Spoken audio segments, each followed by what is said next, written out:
You ever have something coming up in your life that you know you should be able to do? Like you've done everything you can to make sure you can do that thing. But at the same time, there's something in the way.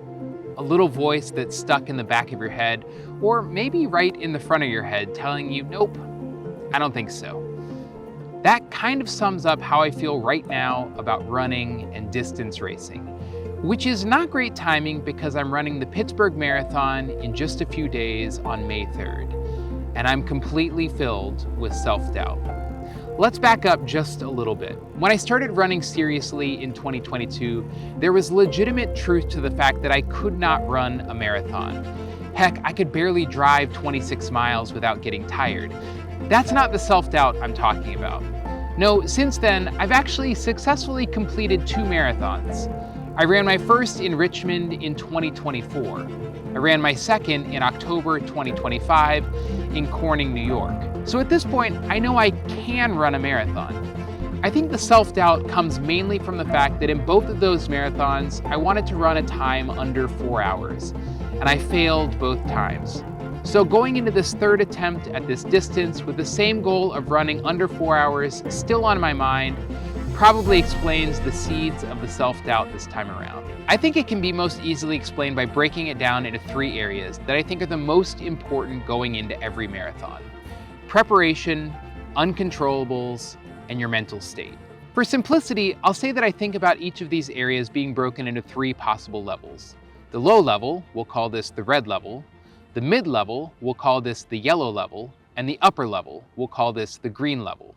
My thought is that if you can go into a race with 3 greens across these 3 areas, you have a good shot at achieving your goal. Let's refer to a handy arts and crafts project to see what went wrong in my first 2 marathons before I break down where I think I am going into Pittsburgh on Sunday. In Richmond 2024, my preparation was good.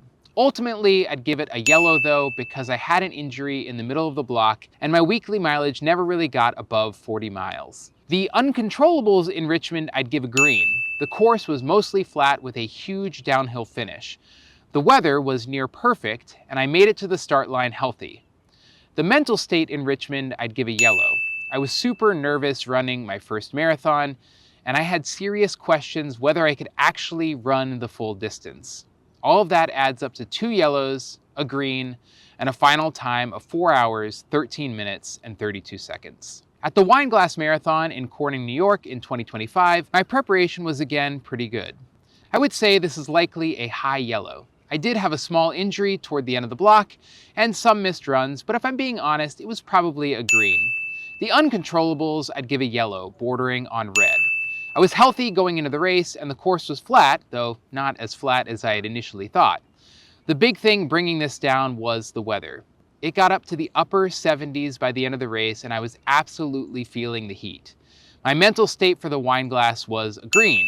I was confident, and because it was a smaller race, I think I felt less stress overall.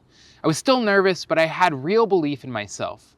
So that makes a green yellow, and a yellow red. All in all, better than Richmond and a final time of 4 hours, 2 minutes, and 7 seconds. Now for the Pittsburgh block. I would say that despite a truncated week of training followed by a week off in February due to a nagging knee issue, I'd give my preparation a green. I had 2 weeks of 50+ miles, 2 well-run 20-mile runs, utilized the treadmill to avoid some absolutely brutally cold temperatures this winter, and had by far the most monthly mileage I've ever done in a training block. Relatedly, I've also dropped about 15 pounds from the start of the block to now. I feel a noticeable difference being lighter. And as a disclaimer, I'm not a medical professional, so I can't recommend that you drop weight to be a better runner, but it seemingly worked for me to this point. I filmed a ton during this training cycle thinking I was going to make a whole series out of this, and since I don't want it all to go to waste, here's a little montage for you of the past few months. Day 1, 3 miles easy. I always get that feeling when the sun starts. Day 3, got 11 miles. Today, first long run of the block.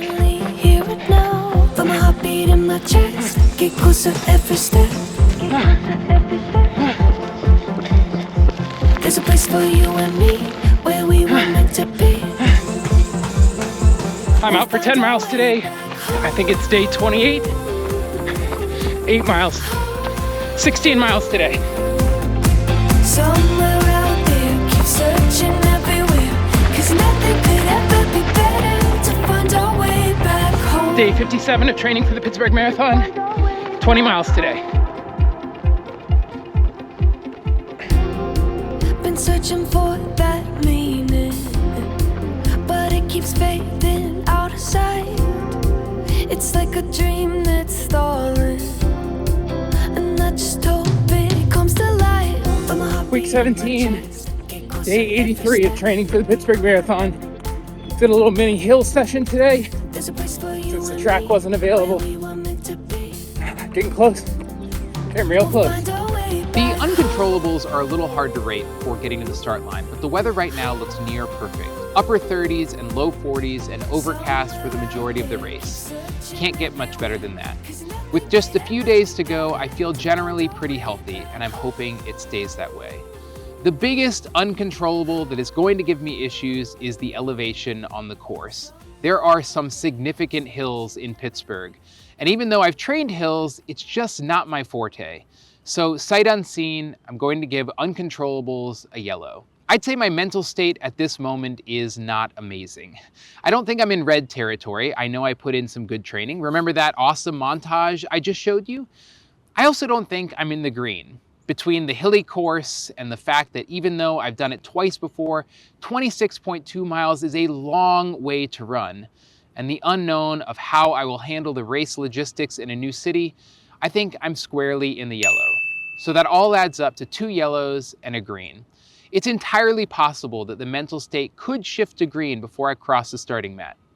It's also entirely possible the hills are tough but manageable, moving the uncontrollables to green. If all that happens, we're talking about 3 greens. Now, that wouldn't guarantee a sub 4-hour marathon, but with 3 greens, I'd give myself a fighting chance. Ultimately, what are my goals going into this race? Well, I think first and foremost, I want to give it my best and have a good attitude about it all. I'm doing this to challenge myself. If I can finish and feel good about my effort, that's a win. If I can finish with a sub 4-hour time, icing on the cake, and icing can be real good. For now, I'm gonna start my carb load, try to get in a good mental headspace, knock out my final easy training run, and remind myself to be grateful to run and grateful for today. Thanks for watching. See you soon.